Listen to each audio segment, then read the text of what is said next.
চলছে ভাবা যায় না। মুখ্যমন্ত্রী গিয়ে বলে আসলেন, ডাক্তাররা আন্দোলনরত সদর্থক মনোভাবে মুখ্যমন্ত্রী বাড়িতে চলে গেলেন।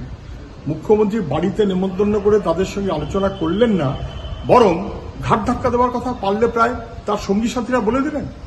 কি অপরাধ ওদের? ওরা তো সদর্থক মনোভাবে নিয়ে গেছিল। লাইভ স্ট্রিম হবে না, দুপক্ষের ভিডিও হবে না, সরকারি ভিডিও শেয়ার করা হবে না, রাজি না। শেষমেশ যেটা অত্যন্ত স্বাভাবিক, মিনিটস দুপক্ষের সই থাকবে, তাও হবে না। কি গোপন করতে চান? কি মিথ্যা করতে চান? ভেতরে বলবেন একরকম, বাইরে গিয়ে আরেক রকমের মিথ্যা কথা বলবেন। এটা তো সরকারের অভ্যাসের মধ্যে আছে। সরকার তো সব মিটিং লাইভ স্ট্রিমিং করে। এখানে যেহেতু দুটো কথা কেউ বলবে, অতএব সেটা ধরা পড়ে যাবে। সেই কারণে চূড়ান্ত নাটকীয়তা, মিথ্যাকে যাতে ধরা না পড়ে যায় তার জন্য শেষমেশ ডাক্তারদের সঙ্গে অসম্মানজনক ব্যবহার করতে হলো, তাদের ডেকে